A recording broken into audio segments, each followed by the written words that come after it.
This is Mad Lab Press.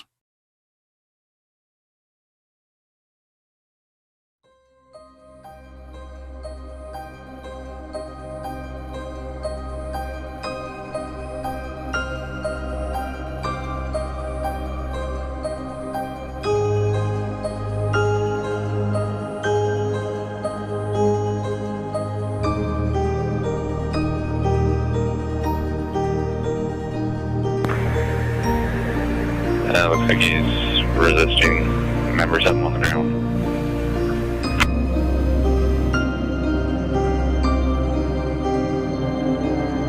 Second officer runs up to the man and jumps.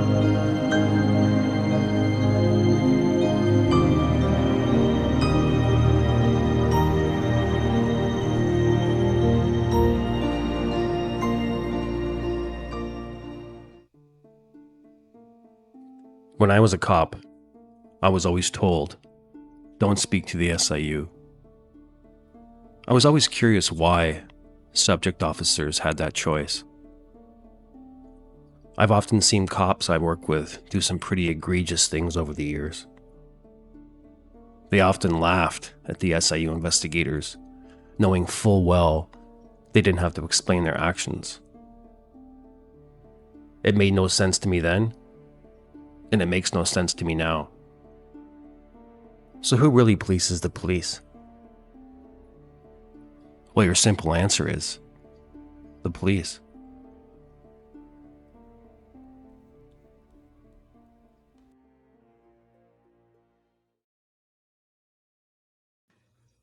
Now what we have here is a chart directly from the SIU website. It's a caseload and occurrence type chart. If you scroll down to the 4th and 5th line, you'll see custody injuries and custody deaths.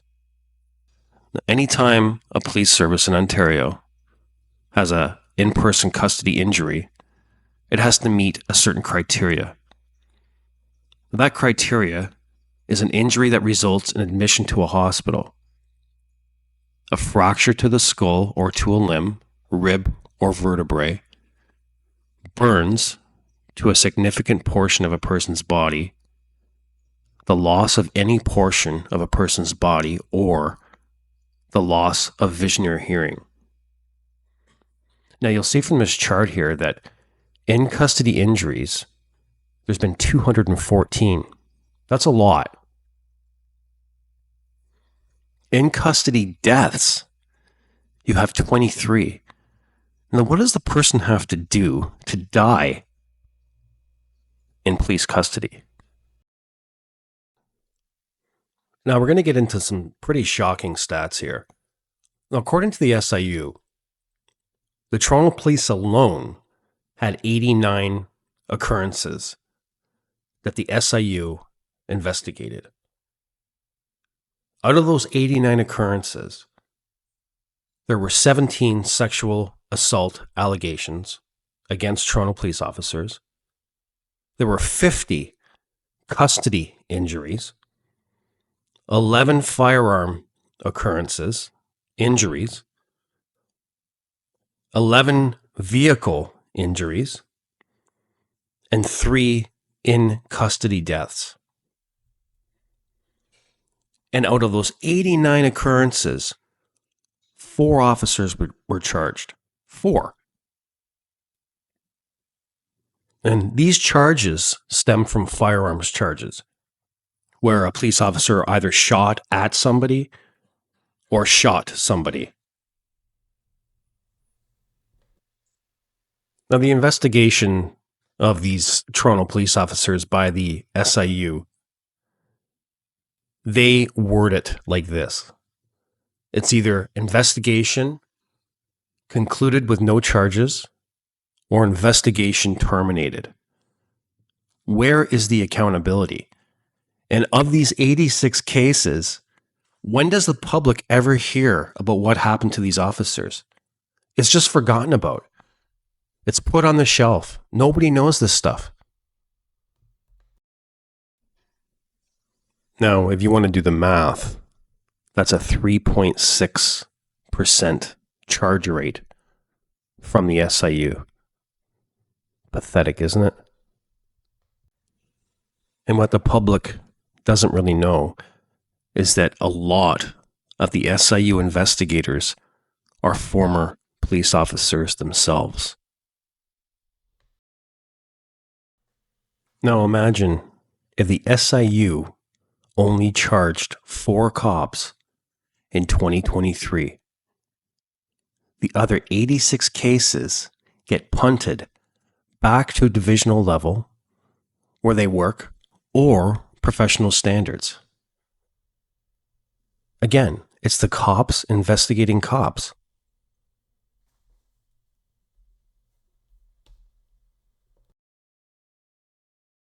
Now, the next clip I'm going to show you proves that once the SIU cannot invoke its mandate and it gets sent back to divisional level or professional standards within the Toronto Police, this is what happens.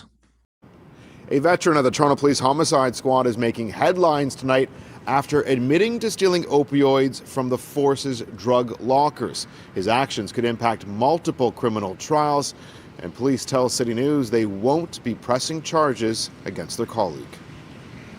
Everything starts with the drug dealing, the type of people who show up to deal in drugs. This is Toronto Police Homicide Detective Paul Warden, a veteran of more than 3 decades with the force.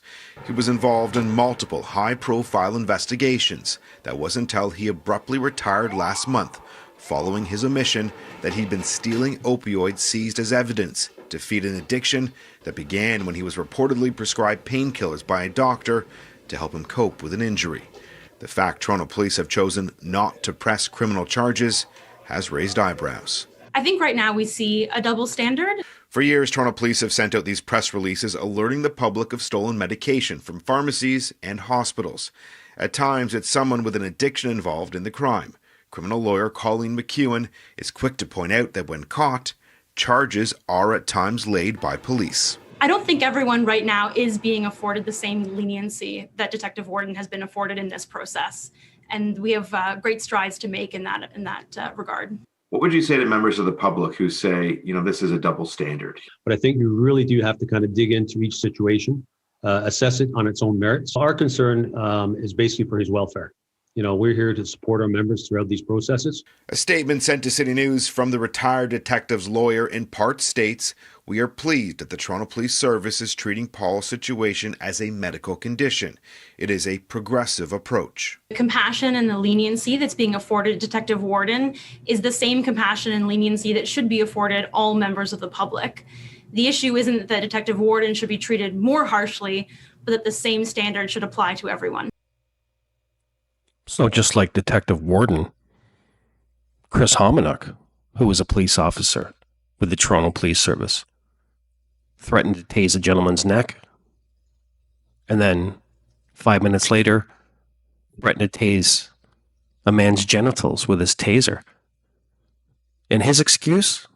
His blood sugar was low. And when he went to court, he got off. I want to pass on some crucial information to people out there, and I'm sure there's a lot who don't know this. The Toronto Police, during the week, Monday to Friday, have tribunal hearings for Toronto police officers who have gotten in trouble. And what people don't know is that you can watch this on your TV or computer, and all you have to do is click the link here. It'll take you to a WebEx meeting, and you can watch the entire thing. What we need to do is hold these police officers accountable, and we have to watch these tribunals and what happens to these cops. And the majority of them get docked a couple days' pay and a slap on the wrist. I encourage anybody, if they have any free time at all, just watch 10 minutes of one of these tribunals. You'd be surprised what happens.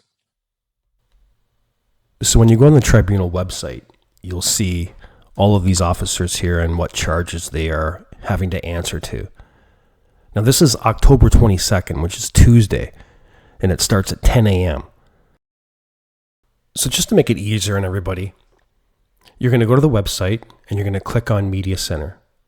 You're going to scroll over to disciplinary hearings. Once you do that, you're going to scroll down. And once you scroll down, you're going to see a link right here that you're going to click in order to get into the meeting. Now, before we end today's lesson, I want you to look at this and how many cops have been charged, arrested, and what they're doing while on duty and off duty. It is unbelievable what goes on within the walls of the Toronto Police Service.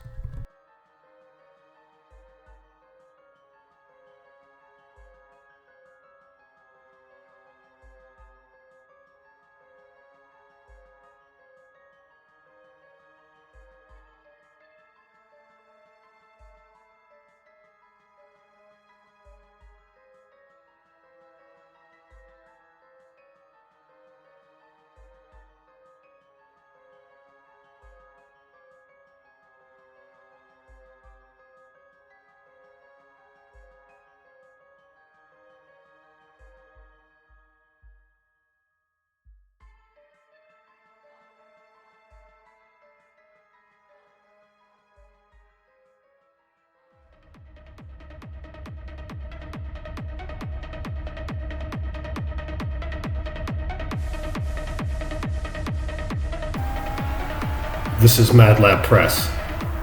I'll see you on the next one.